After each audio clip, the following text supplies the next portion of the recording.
Il existe beaucoup de techniques pour nous faire toujours plus respecter partout, mais elles ont quelque chose d'artificiel. Ce sont comme des conseils qu'on nous donne, des choses qui s'ajoutent à nous et qui souvent nous encombrent. Souvent la logique de tous ces gens en développement personnel, c'est de dire ça a marché pour moi, ça marchera aussi pour vous. Mais non, ce n'est pas forcément le cas. Alors, il y a une technique qui permet de renouer avec notre nature intérieure, de retrouver une spontanéité plus naturelle, c'est l'aïkido mental. Alors là, j'entends tout de suite les gens me donner des objections contre ce mot. Premièrement, ils disent « Qui es-tu pour avoir inventé quelque chose comme l'aïkido mental ?» Mais je n'ai rien inventé du tout. L'aïkido mental, c'est quelque chose de naturel que beaucoup de gens pratiquent. Vous avez par exemple tous les grands publicitaires, tous les grands marketeurs qui pratiquent l'aïkido mental, tous les gens qui ont un service à vendre, qui ont quelque chose à vendre, ils pratiquent l'aïkido mental. Ils ne l'appellent pas comme ça, mais voilà. Je n'ai rien inventé du tout. Et alors il y a aussi des gens qui pourraient penser que puisque je me présente en formateur ou en pédagogue par rapport à l'aïkido mental, que je pratique forcément moi-même l'aïkido mental mieux que les autres. Mais ça, ce n'est pas vrai non plus, parce que déjà l'aïkido mental, c'est une compétence un peu transversale, et pour vraiment valider dans la pratique, dans le concret, si quelqu'un est un professionnel dans cette discipline-là, il faut le voir sur le terrain, et tout ça, ça se passe dans des multiples niches. Par exemple, si vous avez des pitchs de vente à faire à New York, ou si vous êtes séducteur dans le milieu de la Belgique profonde, vous avez une certaine façon de pratiquer l'aïkido mental. Et donc un formateur d'aïkido mental, ce n'est pas quelqu'un qui prétend être meilleur que tout le monde, évidemment, dans toutes ces niches. Son rôle à lui, c'est qu'il voit plus vite les erreurs que les autres font, et que lui-même fait aussi les erreurs qu'ils font par rapport à cette discipline. Encore hier, je rendais visite à quelqu'un, il y a un inconnu qui m'a parlé, et je ne rentre pas dans les détails, mais quelques minutes après, je me suis rendu compte que je faisais des erreurs et que j'enfreignais les principes de base de l'aïkido mental.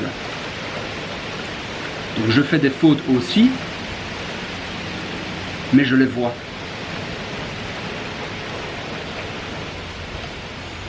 Vous voulez probablement que je vous définisse un peu ce qu'est l'aïkido mental pour pouvoir le situer par rapport à ce que vous connaissez. Et là, je pense qu'on peut parler de communication non violente et aussi de communication non verbale.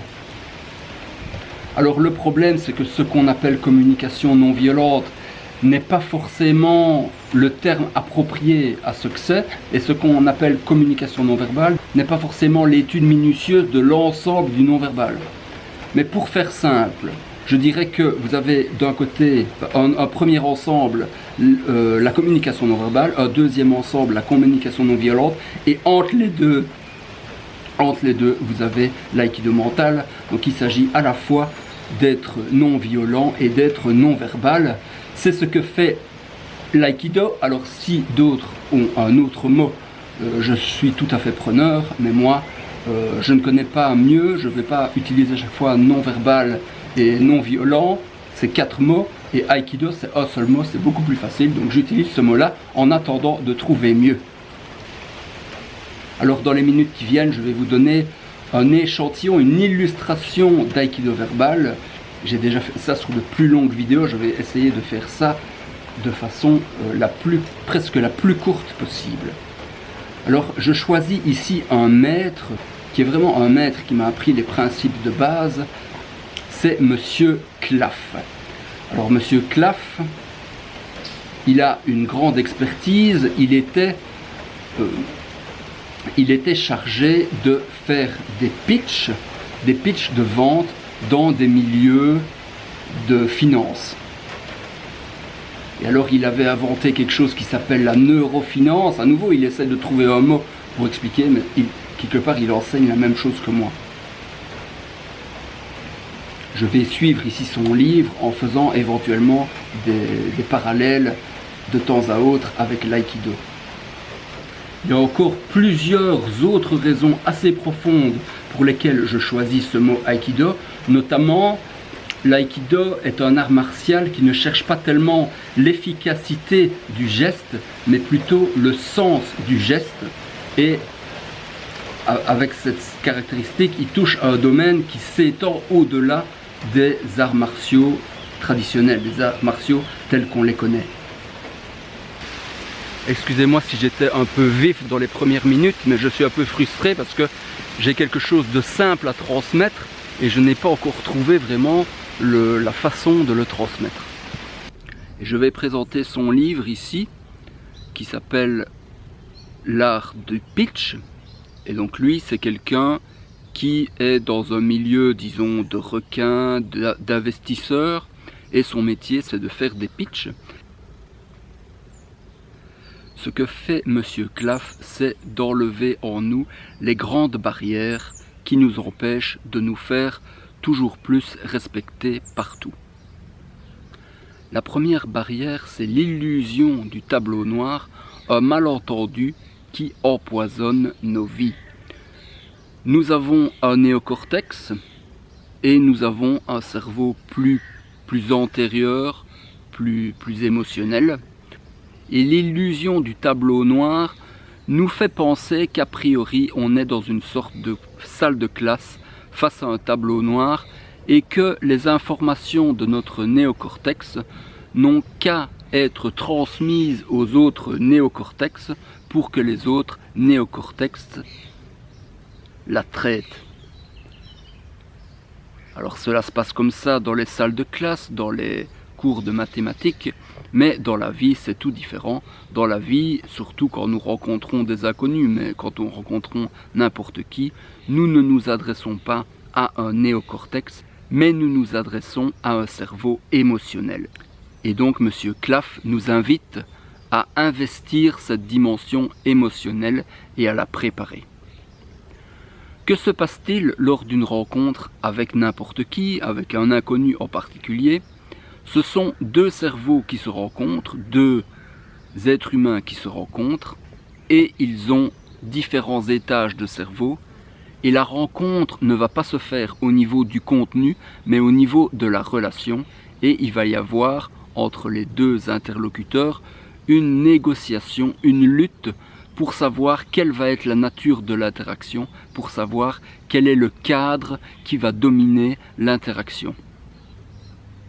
Vous le voyez sur le dessin, Monsieur Claff appelle cela le choc de la collision initiale. Par exemple, vous avez un premier personnage qui pourrait présenter un cadre de puissance et se présenter avec un cadre de puissance, et son interlocuteur a alors le choix de savoir s'il va confirmer oui ou non le cadre qui a été proposé par l'interlocuteur. Il peut répondre par un cadre de puissance, par un cadre de soumission et par d'autres cadres.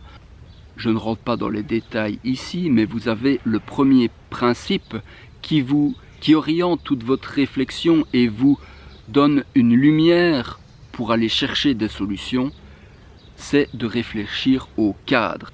Et Monsieur Claff dit qu'il n'y a pas d'habileté plus importante dans la vie que celle de contrôler les cadres. Le lien avec l'aïkido, on le voit ici. Donc vous avez ici un dessin qui a été fait par le fondateur de l'aïkido. Et dans l'aïkido, chacun a sa sphère de contrôle et il essaye de faire entrer l'interlocuteur, l'adversaire, le partenaire, il essaie de le faire entrer dans sa propre sphère de contrôle. Monsieur Claff parle de cadre, Monsieur Ushiba parle de sphère. Il s'agit dans les deux cas de dominer la situation, ou plus exactement de proposer le cadre ou la sphère qui va dominer la situation et qui va permettre une interaction bénéfique.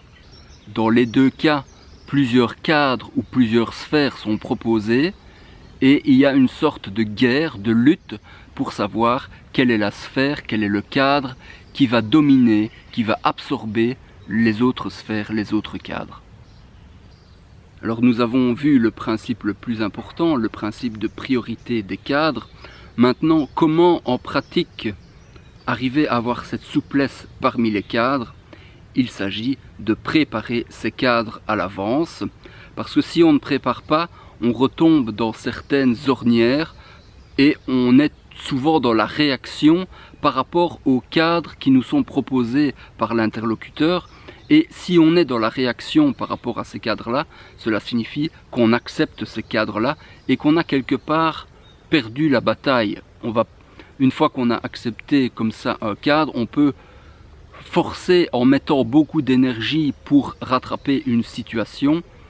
C'est d'ailleurs le problème de tous ces coachs en développement personnel, en communication non violente. Ils nous donnent toutes sortes de conseils et ce sont des conseils qui essayent de rattraper une situation qui dès le départ est mal engagée. Avec l'aïkido mental, on se place à un endroit tout différent pour trouver une réponse, une solution à notre problème. On se place non pas dans le discours, en peaufinant le discours, mais on se trouve plutôt en amont du discours. On cherche à avoir une position qui va orienter notre discours. Il s'agit de préparer les cadres à l'avance et d'avoir une souplesse par rapport au cadre de l'adversaire. Il y a un chapitre dans lequel il donne quelques cadres, et ces cadres ne sont pas seulement valables dans son domaine à lui, qui est le domaine du pitch de vente, mais ce sont des cadres qui sont valables dans beaucoup d'autres situations.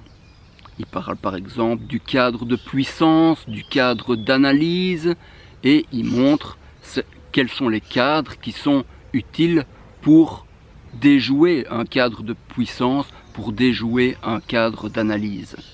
Tout cela, c'est le travail remarquable de M. Claff, et je suis tout à fait d'accord avec lui.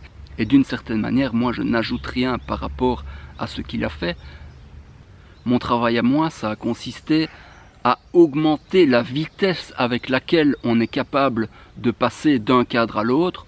Donc, M. Claff donne 5 ou 6 cadres dans son livre. Moi, je les ai systématisés et j'en ai fait une grille de 16, c'est-à-dire 4 x 4. Et si vous connaissez le tarot, en fait, c'est structuré comme les figures du tarot. Donc on a... Certains pensent peut-être ici que la référence au tarot est un coup de pied amical au New Age et à des mouvements un peu douteux.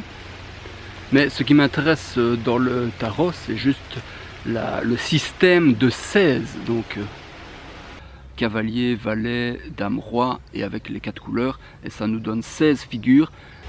C'est une systématisation symbolique des expériences de M. Claff qui reprennent toutes les expériences de M. Claff et qui permettent aussi de trouver d'autres figures que lui-même n'avait pas pointées. Cavalier, valet, dame, roi, et avec les 4 couleurs. Et ça nous donne 16 figures qu'on peut alors chercher à incarner au quotidien. Et la méthode que j'ai trouvée pour mettre le doigt sur ces 16 cadres, pour augmenter notre registre et ne pas rester toujours dans les mêmes ornières, ce sont des ateliers d'écriture qui nous permettent d'aller toucher des événements dans notre passé qui sont des sources poétiques de cadres. On pourrait dire qu'il s'agit de creuser dans notre passé et de rejoindre des événements qui sont des sources de poésie, des événements qui sont à la racine de notre discours. Je parle aussi de légendes personnelles, donc ce sont des ateliers d'écriture autour de nos multiples légendes personnelles. Si vous voulez en savoir plus et expérimenter ces ateliers, j'organise vendredi prochain un atelier d'écriture en ligne. En cliquant sur le lien, vous aurez accès aux détails pratiques. C'est un atelier qui ne demande aucun prérequis. Vous arrivez, on fait l'exercice et puis vous partez et ça dure 1h30. Si vous vous inscrivez à cet atelier, il y aura aussi en bonus une conférence sur les légendes personnelles. Bien sûr, les publicitaires ne donnent pas forcément une dimension spirituelle et mystique à leur travail. Or, c'est présent, cette dimension, dans l'aïkido. Là, je ne veux pas rentrer maintenant dans le détail, mais c'est encore une raison de prendre ce mot aïkido. c'est un phénomène, une pratique naturelle qu'on trouve dans toutes les civilisations. Et le fondateur de l'aïkido, Ueshiba, savait très bien qu'il mettait le doigt sur quelque chose d'universel, que ça transcendait totalement la culture japonaise.